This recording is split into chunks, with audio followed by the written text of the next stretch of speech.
Are you looking for a way to level up your English? Have you tried reading, but you always get bored or find it too hard? Then you should try to listen to this story. Chapter 1. My name is David, and my story begins one morning in June 1751. This was the day I left my father's house in Essendine for the last time. My friend Mr. Campbell was waiting for me. "I'll go with you to the river," said Mr. Campbell. We walked together down the road without speaking. After a while, Mr. Campbell asked, "Are you sorry to leave Essendine?" "I don't know, sir," I replied, "because I don't know where I'm going or what will happen to me.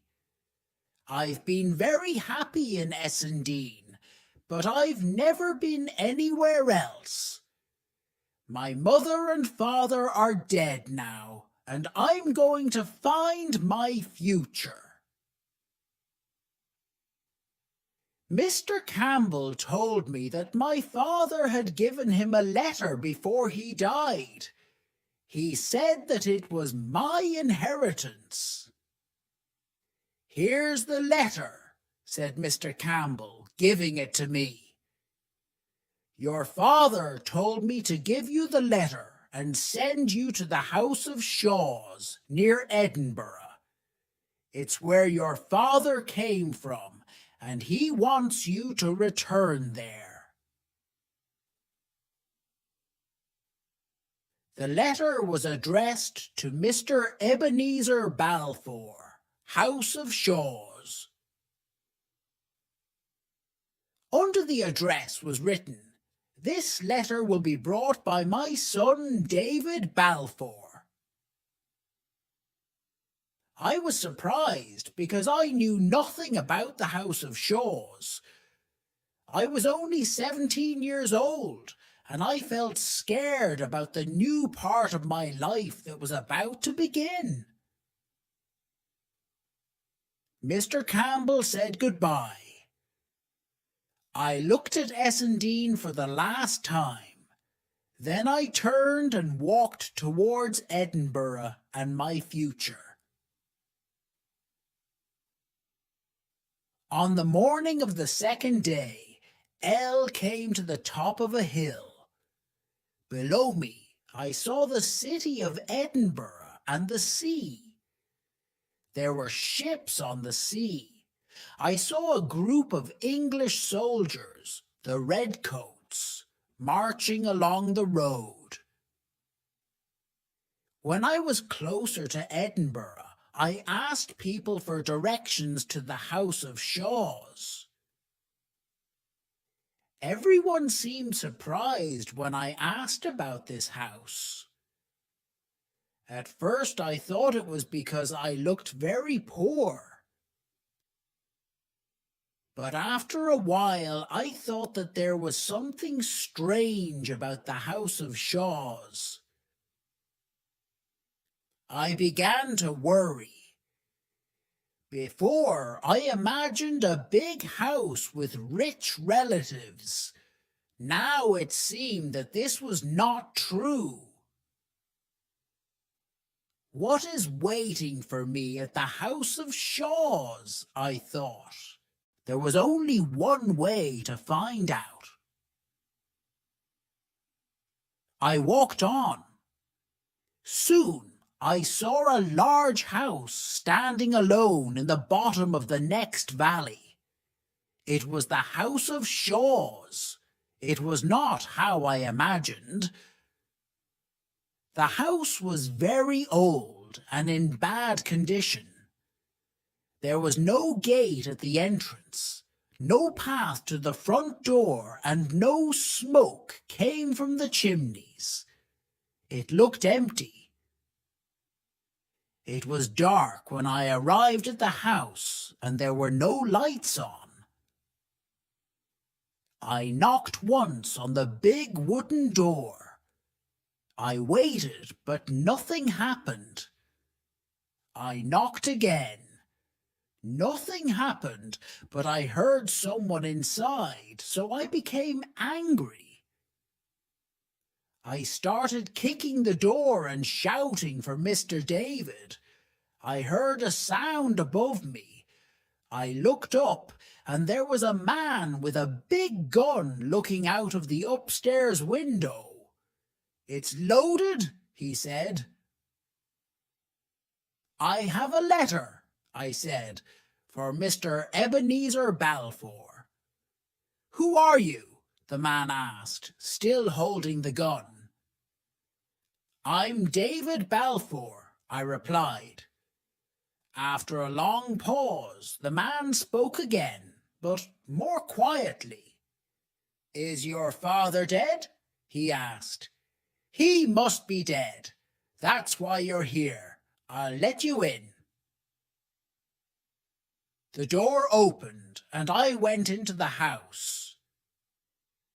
"Let me see the letter," the man said. I told him the letter was for Mr. David, not for him. "I am Mr. David," he said. "I'm your father's brother, your uncle." I looked at him in surprise. I did not know that my father had a brother. He showed me to a room to sleep in. Then he pushed me inside and locked the door behind me. I wanted to cry. I was tired from my long walk. I lay down and soon fell asleep. Chapter 2. Uncle Ebenezer. The next morning I knocked at the door and shouted until my uncle let me out. We sat at the table and my uncle gave me some breakfast. He did not say much or even look me in the eye. Now and again he asked me a question. "Where's your mother?" he said. I told him that she was also dead. "She was a beautiful girl," he said. The day went on like this. He asked me a question now and again, after long silences. But when I tried to ask him about the letter and my inheritance, he said nothing. I wanted to ask my uncle about my father. "Who was the eldest brother?" I asked. He jumped up. "Why do you ask that?" he said, suddenly taking hold of my jacket. "What do you mean?" I asked him calmly. "Let go of my jacket," I said. He let me go. "Don't ask me about your father," he said. "That's why I became angry." I began to think my uncle was mad and maybe dangerous. Later on that night, my uncle gave me some money, 37 gold coins. This was a lot of money. "Why are you giving me this money?" I asked. "What do you want in return?" "Nothing much," he replied. "But I'm getting old, and I need someone to help me around the house." Then he gave me a key. He said it was for a tower at the other end of the house. "Go up the stairs in the tower, find some papers and bring them to me," he said. I unlocked the door to the tower. There was no light inside, and it was very dark. Very slowly, I went up the stairs in the darkness. As I went higher and higher, I began to feel the wind on my legs. The stairs seemed to move under my feet. Suddenly, there was a flash of lightning. The sudden light saved my life.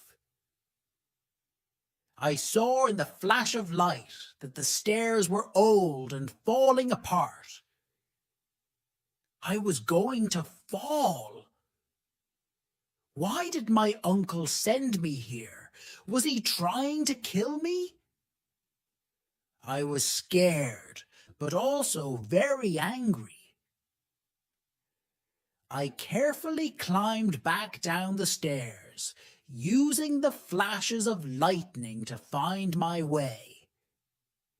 Then I went back into the kitchen. My uncle was sitting with his back to me and did not hear me come in. I put my hands down heavily on his shoulders. This shocked my uncle. He was an old man. And he fell down to the floor. I left him there and looked for a weapon. My uncle was a danger to me, and I wanted to know why. I found an old dagger. I sat with it and waited. When he opened his eyes, I began to ask questions. Why don't you want to talk about my father? Why did you give me the money? And most importantly, why did you try to kill me? The old man looked very weak and tired. I'll answer your questions in the morning, he said. I locked him in a room and waited for morning. The next morning we had breakfast. While we were eating, I watched my uncle carefully. I was waiting for him to answer my questions, but he said nothing. Suddenly there was a knock at the door. I opened it and saw a young boy in sailor's uniform. I have a letter for Mr. David from Captain Hoseason, the boy said. He showed me the letter. I'm very hungry, he added hopefully. I let him in and he finished my breakfast. My uncle read the letter, then gave it to me. Here is what it said. My uncle told me that he was doing some business with Hoseason, the captain of a ship called the Covenant. Let's go and see him, he said, and then afterwards we could visit Mr. Rankeeler, the lawyer. He knew your father. I thought about this and decided to go. I wanted to meet this lawyer. Maybe he could answer my questions. And with lots of people around, my uncle can't try to kill me again, I thought. I also wanted to see the sea. Let's go, I said. On the way there, I talked to the young sailor. His name was Ransom. My uncle did not speak at all. Ransom told me about the ship, the captain, and the rest of the sailors. He said that Captain Hoseason was violent and was not a very good sailor.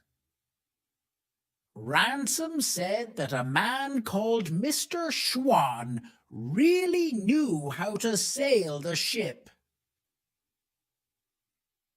We came to the top of a hill. From there, Ransom showed me the Covenant out at sea. There was also a small boat that took people out to the ship. We walked down the hill and went into the Hawes Inn. It was very warm inside. After a while, I decided to go outside to get some fresh air. When I left, my uncle was talking to Captain Hoseason.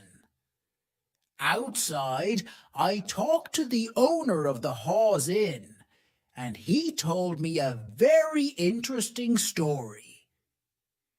The story was that Ebenezer killed my father, Alexander, because he wanted the house of Shaws. So Alexander was the eldest son? I asked. Of course he was, said the owner. That's why Ebenezer killed him.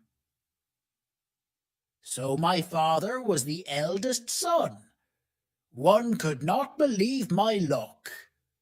2 days ago I was a poor boy with nothing, and now I had a house and some land. I was lost in these thoughts when Captain Hoseason appeared. Do you want to see the inside of my ship? He asked. I was very curious to see inside the Covenant, and I went with Captain Hoseason. So, David, what can I bring back for you? Said Captain Hoseason. A friend of Mr. David's is my friend as well. He, my uncle, and I climbed into the small boat and went across the water towards the Covenant. By the time we arrived at the ship, one thought that Captain Hoseason was a good friend.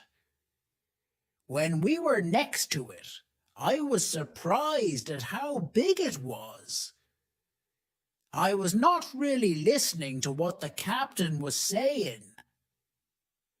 Hoseason said that I must go on to his ship first. A rope was sent down for me.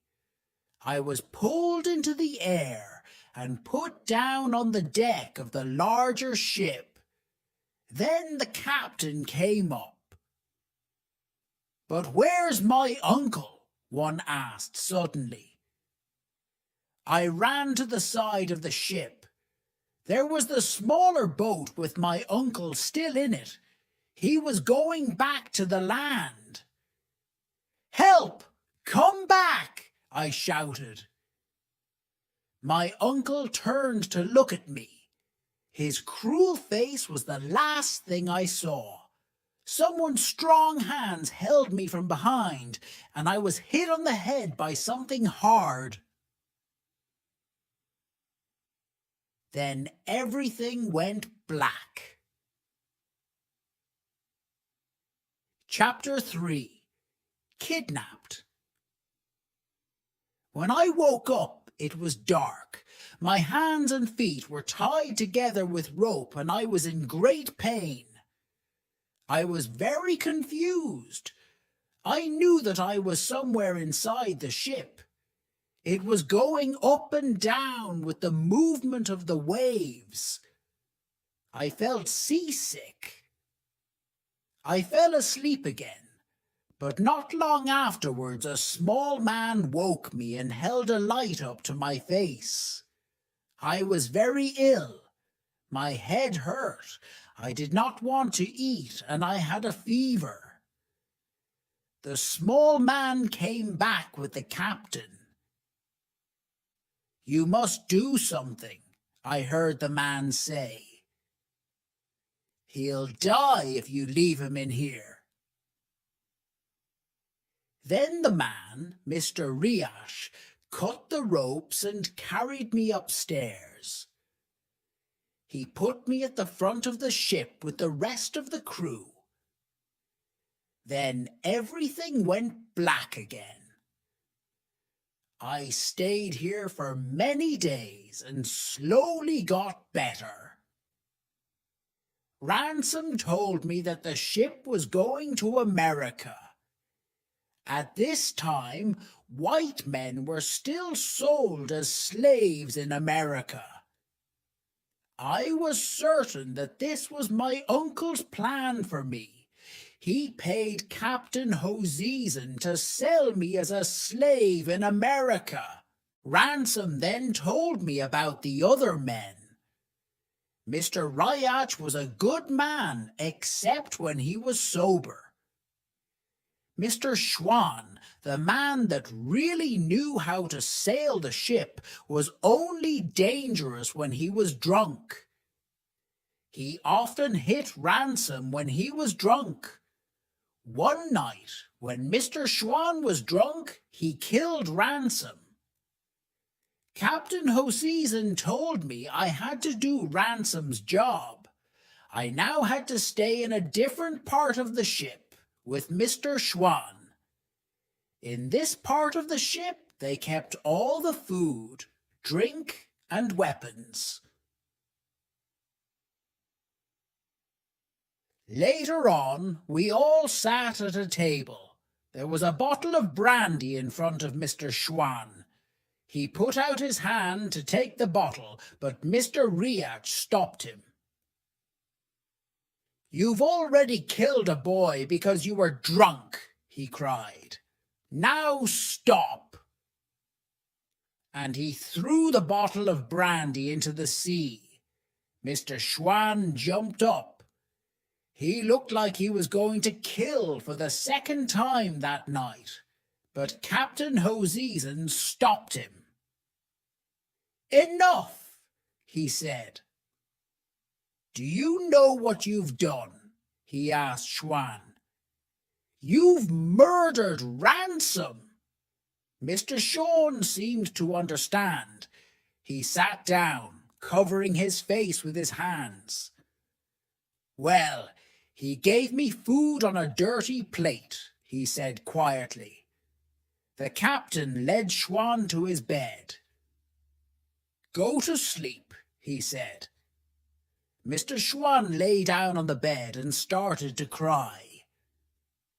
Now I was Mr. Schwan's servant, but was happy to work because it stopped me from thinking too much about my situation. A week went by. The weather was not good for sailing, and we were not getting very far. I thought we were halfway across the Atlantic, but this was not true. We were still sailing south around the west coast of Scotland. One night it was very foggy. At about 10 o'clock, I was serving dinner to Mr. Ryach and the captain. We heard a loud noise as the ship hit something. The two men jumped up and went to look. "We've hit a boat in the fog," someone said. The other boat sank to the bottom of the sea with all the crew except one man. This man was brought onto the Covenant. He was a small man.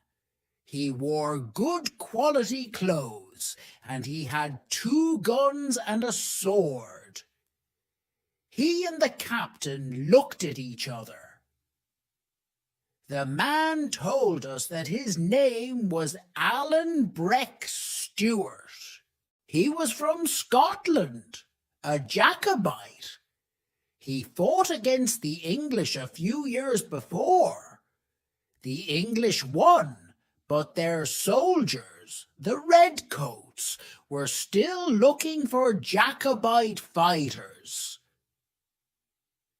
Alan Breck was trying to get to France and escape them. He asked Captain Hoseason to take him there. "France?" said the captain. "No, I can't do that, but I can take you back to Scotland, for some money, of course." The captain sent me away to get some food for Alan Breck. When I came back, he was counting out some money on the table. The captain looked excited. "Give me half of those coins and I'll take you to Scotland," he said. Alan Breck put his money away. I can't, he said. The money is not mine. It's for my chief. I can't give much of it away, but I'll give you 60 coins if you take me back to Scotland. Take it or leave it. Or I could give you to the redcoats, said the captain. That isn't a good idea. Those soldiers want this money too. They have to give it to King George. If you give me to the redcoats, they won't let you keep any of this money. Well, 60 coins it is. Let's shake hands. The captain left. I cut some meat for Alan Breck and put it in front of him. So you're a Jacobite? I asked. Yes, he said. And you? I imagine you support King George? Not one or the other, I said, because I did not want to make him angry. There's no more brandy, he said. I want a drink for my 60 coins. I went to get the key to the brandy cupboard from the captain. It was still foggy outside. I saw the captain talking to Mr. Ryach, and I heard what they were saying. They were planning to kill Alan Breck so that they could take the rest of his money. When I heard this, I felt scared and angry. I did not want to be on a ship with such dishonest, violent men. My first thought was to run away, but I decided not to. I stepped forward. Captain, I said, the man wants some brandy and the bottle is empty. Can I have the key to get some more? The men were surprised to hear my voice and turned around quickly. That's the answer, said Hoseason to Mr. Riash. David can get the guns. He knows where they are. Then he turned to me and said, Listen, David, that man is a danger to the ship, and we must do something about it. The problem is this, David. All our weapons are locked in the room he is in now. If I go in and take the guns, he'll know something is wrong. But if you go in and take a gun or two, he won't notice. If you do this, you can have some of the money too. I'll remember this when we arrive in America. I agreed to help them, but really I did not know what to do. They were thieves and murderers, and I did not trust them. But then what chance did one man, Alan Breck, and one boy, me, have against a whole crew? Chapter 4. The Fight.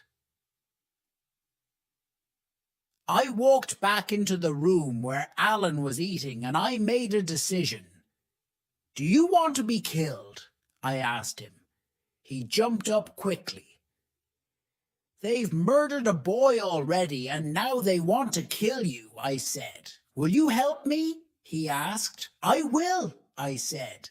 Now we looked around to see how to defend ourselves. There were 2 doors into the room and 1 small window. We closed one of the doors and left the other one open. He took out his sword and gave me all the guns. Now listen to me, he said. How many men are there? 15, I said. Well, there's nothing we can do about that. I'll watch this door where the main fight will be. You must use the guns and watch the other door." I told him I was not a very good shot. "If they try to open the door, you must shoot," he said. "Now, what else do you have to watch?" "The window, sir," I said. "But how can I watch both at the same time? When I'm looking at one of them, my back is towards the other." "That's true," said Alan. "But don't you have any ears?" "Of course," I said. "I must listen for the sound of breaking glass." "Exactly," said Alan. Meanwhile, the captain was still waiting for me to return with the guns. Finally, he came to the door. Alan stopped him with his sword. "What's this?" said Hoseason. "I save your life, and you show me a sword." "I know what you're planning," said Alan. "Now get your men together. I want to start this fight as soon as possible." The captain looked at me. "I'll remember this, David," he said. We waited and listened. We heard voices and the metal sound of swords, then silence. I wanted the fight to begin. The waiting was making me nervous. Then suddenly it started. There was the sound of feet and people shouting. I heard Alan shout and someone cry out because he was hurt. I looked over and saw Alan killing Mr. Schwan with his sword. "Watch your window," he shouted. I looked and saw 5 men running towards the other door. They were trying to break it down. I shot at them with my gun and hit one of them. The others looked confused. I shot at them again over their heads and then a third time. The men ran away. Somebody pulled Mr. Schwan's body out of the room. Then Alan and I were left alone. "It's not over yet," he said. "They'll be back." I reloaded my 3 guns. Then we listened and waited again. We heard a sound, and a group of men ran at the door. At the same time, the glass of the window broke, and a man came through it. I pushed the gun in his back, but I was too scared to shoot. He turned around and put his hands around my neck. My courage came back. I shot him. A second man was coming in through the window. I shot him in the leg and he fell on top of the other man. I stood looking at them, but then I heard Alan shout for help. I turned and saw him fighting with a man. Many more men were coming in through the door with their swords in the air. "We're dead," I thought. But Alan ran at them all with his sword. With every step, a man fell. Suddenly they were all gone, and Alan was running after them. He came back, but the men continued running away. In the room there were 3 dead men on the floor, and another man lay dying near the door. Alan and I stood together. "We've won," he said calmly. I sat down. It was hard to breathe. I thought about the 2 men I killed. Suddenly I started to cry like a child. You're tired, David. I'll watch and you can sleep, he said. You've done well. I slept for 3 hours. Then it was Alan's turn to sleep. I knew that there was nobody sailing the ship. It was moving gently with the wind. I heard the sound of the birds, and I knew we must be near land. I looked out of the window and saw the hills of the Isle of Skye on the right, and behind us, the Isle of Room. Chapter 5. Ship goes down. Alan and I ate breakfast at about 6 o'clock in the morning.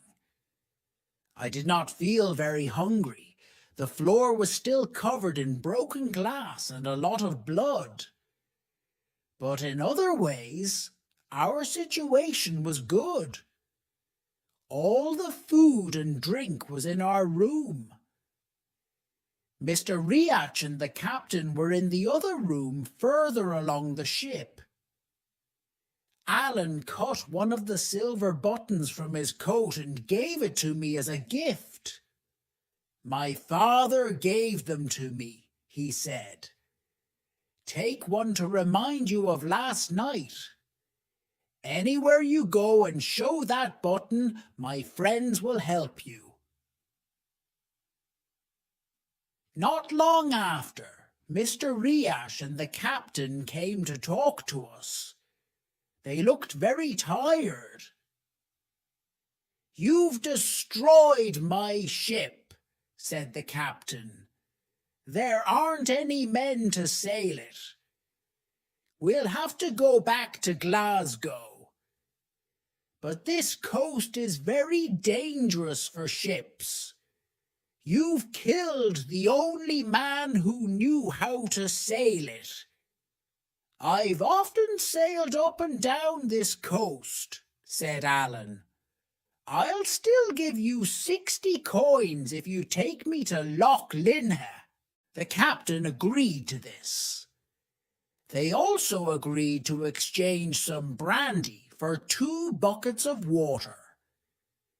The captain and Mr. Riach were happy, and we cleaned up our room. When we hit Alan's boat, we were sailing through the Little Minch. At dawn, after the fight, we were near the Isle of Canna. The quickest way to Loch Linha was through the Sound of Mull. But the captain had no map of this part of the sea, and he was afraid of damaging his ship in this small channel of water. So we decided to sail down the west coast of Mull, around the south, and up into the loch. This was a very pleasant time on the Covenant. The sun was shining, the wind was good, and the mountains on the islands were very beautiful. Alan and I listened to each other's stories during this time. But when I spoke about my friend Mr. Campbell, Alan said that he hated everyone with the name of Campbell. But he is a good man, I said. Why do you hate all Campbells? I asked him.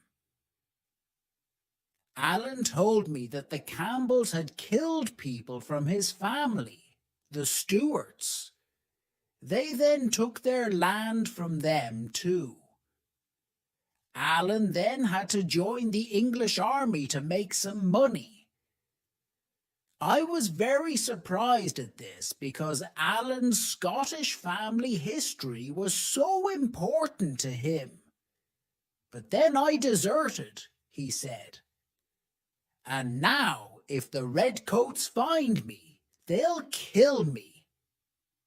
So you're a Jacobite and a deserter from the English army. Why are you back in Scotland? Surely it's too dangerous, I asked. I miss my friends and my country, he replied. But I also take money from the people in Scotland to their chief, Ardshiel. Ardshiel now lives in France, but he wants to return to Scotland.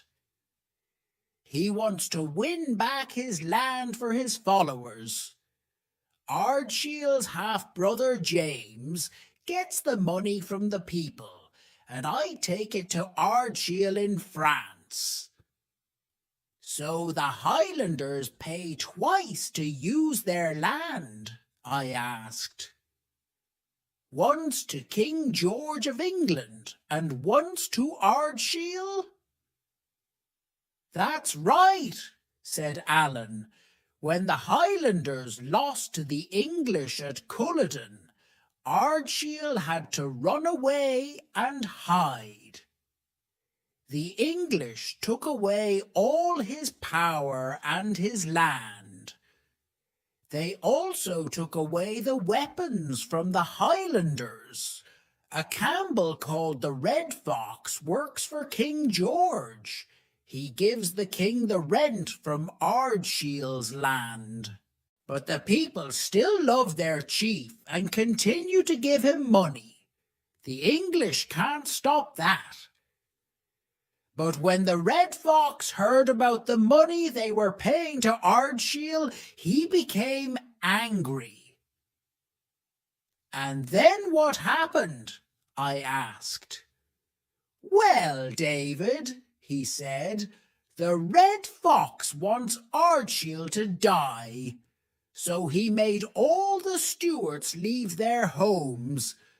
Now, I'll find the Red Fox and kill him. Alan was very angry now, so I decided to talk about something different. How did you escape the Redcoats? They are all over Scotland. It's easier than you think, he said. If you know the countryside well like I do, you can hide from the soldiers, and there are always friends to help you. It was late at night, but because it was summer, it was still quite light. The captain came in, looking very worried. He wanted Alan to sail the ship. We went outside and looked at the sea. On one side of the ship, we saw something that looked like a fountain. What's that? Asked the captain. Alan told him it was the sea hitting some rocks. Then we saw more fountains. There were rocks under the water everywhere. It was very dangerous to sail the ship without a map to show us where the rocks were. Alan thought that there were fewer rocks closer to the land. For a while we sailed close to the Isle of Mull, and we were safe. But as we came around the coast of Mull, the wind stopped, and the waves pushed the ship towards the coast. The next minute, the ship hit the rocks with a loud crunch.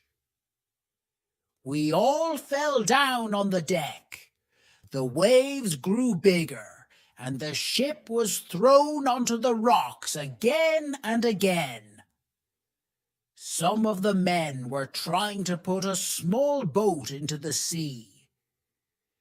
It was very difficult because the sea was so rough. Waves kept breaking over us and the ship was sinking. Suddenly, one of the men cried out. A huge wave hit the Covenant, and we were all thrown into the sea. My head went under the water, and I started to sink. I came up, but immediately I was pulled down again. I cannot remember how many times I sank and came up. The waves and the wind were very strong, and it was difficult to breathe. After a while, I found a piece of wood. I held on to it until I was in calm water. I looked around me and saw some land not too far away. By now I was very cold. I knew I must swim to the land or die. It was very hard, but after an hour one was finally on land. I lay on the beach in the moonlight. I was tired but alive. Chapter 6. The Murder of the Red Fox. There was nothing on the land, no houses, no lights, just land. I was tired but happy to be alive. I did not know if any of the others survived. When morning came, I climbed to the top of a hill and looked out at the sea. There was nothing on the sea, no ship, not even the smaller boat. I looked around me, and I saw that I was on a small island. Nobody lived there. It was separated from the mainland by the sea, and there was no way of getting there. TM completely alone, I thought. I had nothing except a little money and Alan's silver button. I did not know much about the sea and how to survive, but I was hungry, cold, thirsty, and tired. I needed to find food. I ate shellfish from the rocks. It sometimes made me ill, but it was food. I was starting to lose hope when one day I saw a small boat with 2 fishermen. I shouted and waved to them, but they sailed on, saying something in Gaelic and laughing. I lay down on the ground and cried. TM going to die on this island, I thought. But the next day the sun was shining. The shellfish did not make me ill, and I began to hope again. I climbed onto a rock and looked out to sea. There was the same small boat coming towards the island. I ran down to the beach. "Help! Please stop!" I shouted. As the boat came closer, I saw that it was the same 2 fishermen as before, but with another man. The boat stopped, and the man started shouting to me and waving. One only understood 1 or 2 words. I heard the word tide. Suddenly, I understood. Do you mean that when the tide is low? I did not finish my sentence. "Yes, yes," shouted the man. Tide. I turned and ran to the other side of the island. I heard them laughing behind me. I saw that when the tide was low, the island was attached to the mainland. It was only an island when the tide was high. I've been here all this time when I can walk to the mainland twice a day. When I arrived on the mainland, one asked an old man for information about Alan and the other men. "You must be the boy with the silver button," he said. "Yes, I am," I replied, surprised. "Well then," he said, "you must go to Torosay and take the boat from there to meet your friend in Appin." So once again, I was travelling through an unknown country. This was the Highlands, Alan's country. There were high mountains on either side of me and dark clouds in the sky above. The people looked very poor, but they helped me on my journey. After some days travelling, I arrived in Appin to meet Alan. I saw the red coats of the English soldiers moving across the north coast. I was worried because I knew they were dangerous for Alan. I also knew that Alan was somewhere on that coast waiting for me. I started to have doubts. Was I doing the right thing? Why was I looking for Alan? He was a dangerous man to be with. Perhaps I should return to the south and leave Alan. As I sat thinking, I heard the sound of men and horses coming through the wood. Soon, 4 men with their horses appeared. The first man had red hair and looked important. I knew immediately that he was the Red Fox. From their clothes, the others looked like a lawyer, an army officer, and a servant. When I saw these men, I made my decision. I must find Alan, I thought. When the Red Fox was close, I asked him the way to Okarn, a nearby village. "Who are you?" he replied. "And why are you so far from your home country?" He knew from my voice that I was not from this part of Scotland. "I'm an honest supporter of King George of England," I told him. "TM not dangerous." The Red Fox did not believe me. "We'll wait for the soldiers," he said. He turned to look at the lawyer. As he turned, there was the sound of a gunshot from higher up the hill. At the very same time, the Red Fox fell to the ground. "I've been shot," he cried. "I'm dying." The lawyer held the dying man in his arms. The Red Fox looked from the lawyer to his servant. There was fear in his eyes. "Take care of yourselves," he said to them.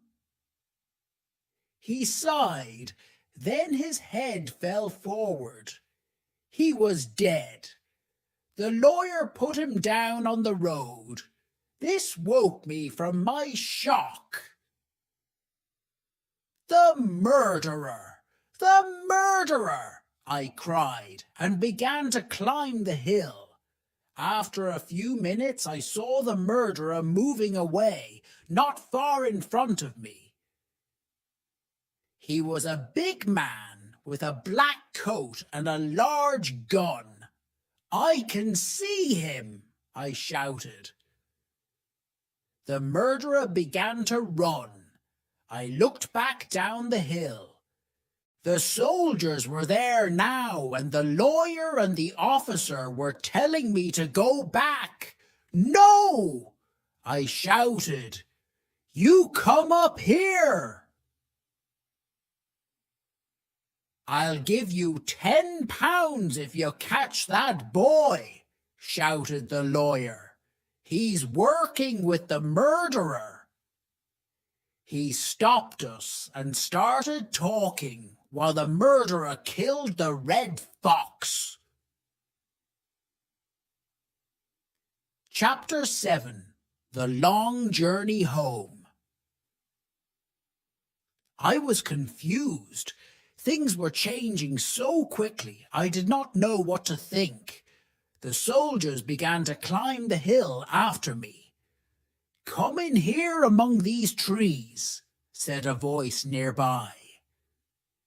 I did what the voice said and heard gunshots going through the air past the trees. Just inside the trees was Alan Breck. He said nothing except, "Run!"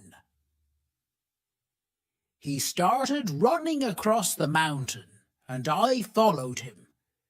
After a while, we stopped running. "This is serious," Alan said. "Do as I do, for your life." At the same speed, we ran back across the mountain, but a little higher. Finally, we stopped behind some trees. We were breathing quickly. Alan moved first. He went to the edge of the wood and looked around carefully. Then he came back. "Are you all right, David?" he asked. I said nothing and did not even look at him. A man was murdered in front of me. The man that Alan hated. And here was Alan, hiding in the trees, running from the soldiers. Was Alan the murderer? Or did he order someone else to kill the red fox? My only friend in this strange country was guilty of killing another man. I did not want to look at him. I wanted to be on my own, not hiding here with a murderer. "Are you still tired?" asked Alan. "No," I said. "But you and I must go different ways, Alan. I liked you very much, but I don't like the things that you do. They are not my ways, and they are not God's ways. I must leave you." Alan thought for a moment. "Do you think that I killed the red fox, David?" he asked me. "Well, I know how much you hated him." "If I want to kill a man, I will not do it in my own country," said Alan. "We don't have much time. We have to run away from here. If we're caught, I'll be in trouble because I'm a deserter. And you'll be in trouble because you were involved in the murder of the red fox," he said. "But I'm innocent," I said. "I'm not afraid of the law in my own country." "This is not your country," said Alan. "Listen, David, the dead man is a Campbell. If they catch you, the Campbells will want somebody to die for this murder, and that somebody could be you. This is the Campbell law here." This scared me. You people from the lowlands don't understand. We're in the Highlands, David. When I say run, trust me and run. It's difficult to run and hide here, but it's even more difficult to be in a redcoat prison. "I'll take my chances with you, Alan," I said.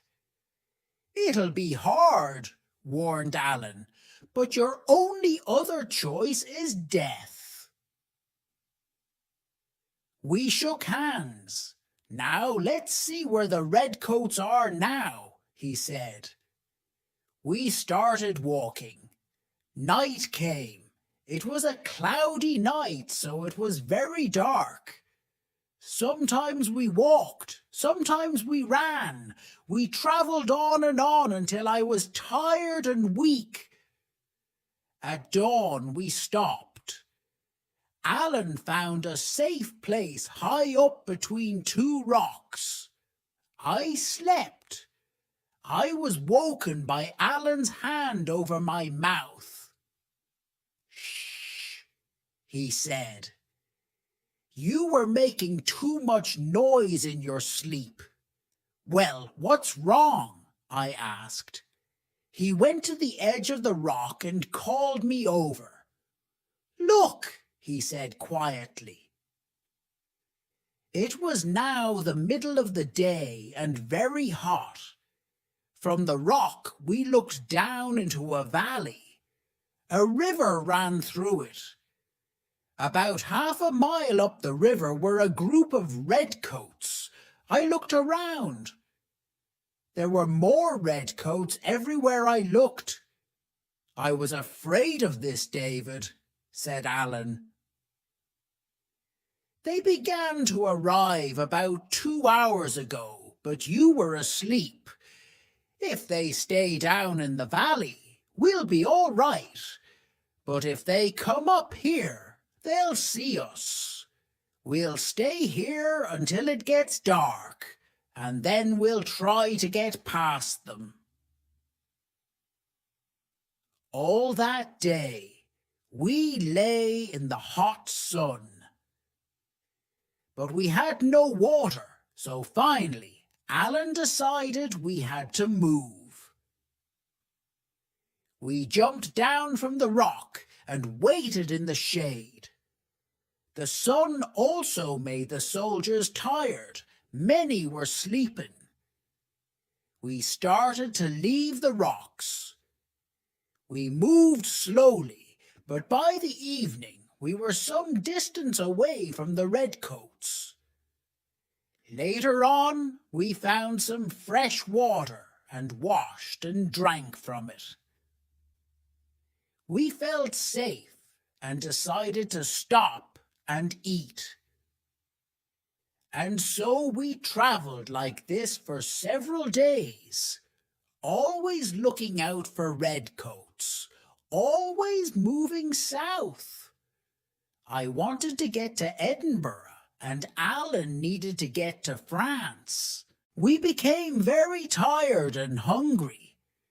We did not speak much because we were so tired. I was getting ill, but I knew we had to keep going. But soon I felt very ill, and I could not continue. I had to ask Alan for help. My legs simply could not carry me any further. I had a fever and my stomach hurt. Alan promised to find a house for me to rest. Luckily, the family at the first house we found knew Alan well by name. They saw that I was ill and called a doctor. I was young and strong, and I slowly began to get better. I stayed in bed for only a week. During this time, Alan did not leave me. It was very dangerous for Alan to stay there. The redcoats might see him, but still he came to see me every night and hid in the woods during the day. After a month, we were ready to continue our journey south towards Edinburgh. Chapter 8. The Return to Edinburgh. I was now stronger and felt excited about my return to Edinburgh. The only problem was that we had very little money. We needed to move quickly. We arrived at the River Forth. We then had to decide how to get across it to Edinburgh.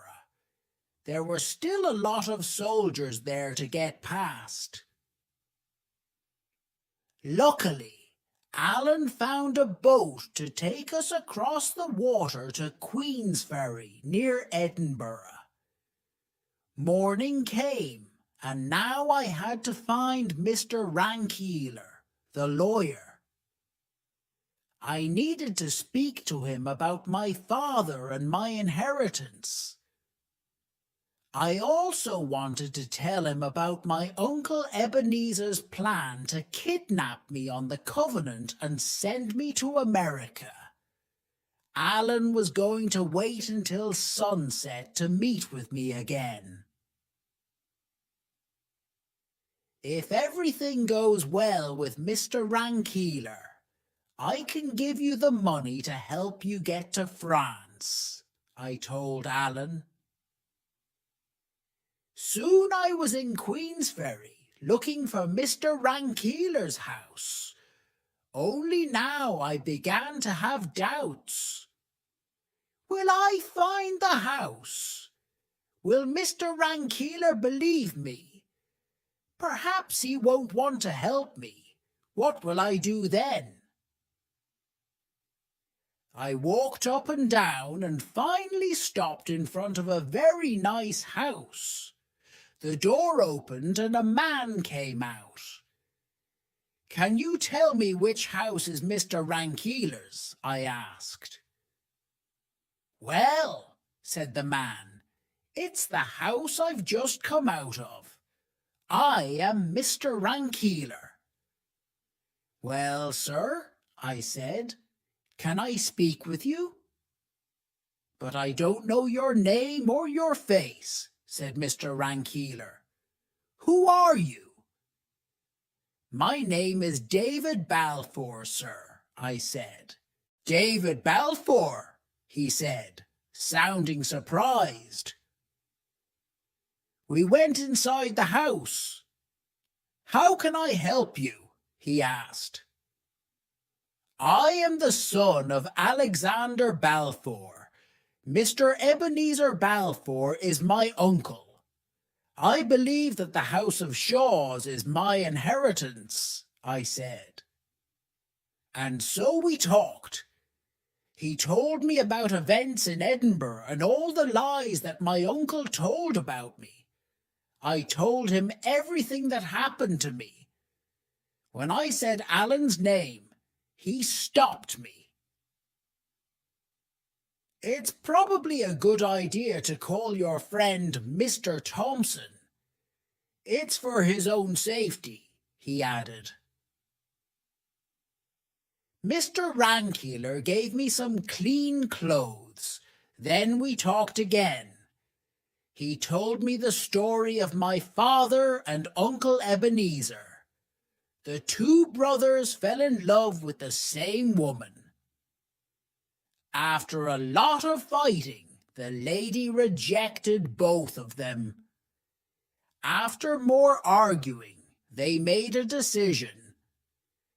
They decided that one brother could have the lady and the other brother could have the house. "It was a bad decision for everyone," said Mr. Rankeeler. "Your mother and father lived and died poor, and your Uncle Ebenezer was hated by everyone. He became selfish and dangerous, as you have seen for yourself." "And so," I asked, "what is my position now?" "Well, the law says that the house is yours," replied the lawyer, "but I think your uncle will fight you for it. Listen, your uncle paid Captain Hoseason to kidnap you, right? We need to show that your uncle was responsible. If we can do this, he'll have to give you the house." At this point, I began to think of a plan. I told Mr. Rankeeler. But do I have to meet your friend Mr. Thompson? He said. I think so, sir, I said. He asked me many questions, but I saw that he liked my plan. In the end, he agreed to it. At around sunset, we left the house. We met Alan and walked down to the house of Shaw's. Alan knocked on the door. Mr. Rankeeler and I hid nearby. My uncle came to the door. Who are you and what do you want? He said. Who I am is not important, said Alan. I have to talk to you about David. Alan told my uncle that he had locked me up in a room. The law says that this is David's house, but I can help you. I know that you have money. You must either pay me to kill David or pay me to keep him away from you. You choose. How much do I have to pay? Asked my uncle. How much did you pay Hoseason? Alan asked. He's my partner, you know, so don't lie to me. Well, I don't care what Hoseason told you, but I gave him £20. That's the truth. But he was going to sell the boy in America as a slave to get more money for him, said my uncle. Mr. Rankeeler stepped forward. Thank you, Mr. Thompson, he said. That will do nicely. Mr. David, you have admitted to the kidnapping of your nephew, David Balfour. Shall we go inside? I think we need to discuss a few things. And so finally, my uncle had to give me my inheritance, the house of Shaw's. Now it was time for Alan to continue his journey. We both felt very sad. He was a very good friend to me, and we went through so much together. As we walked along, we did not speak. I gave him the few coins I had with me so that he could get something to eat on his journey. He held out his hand. Well, goodbye, he said. Goodbye, I said. I held his hand tightly, let go, and walked away. My adventures with Alan were over, and a new life was about to begin. The end. If you enjoyed the story and want to say thank you, then you can subscribe to our channel and visit it.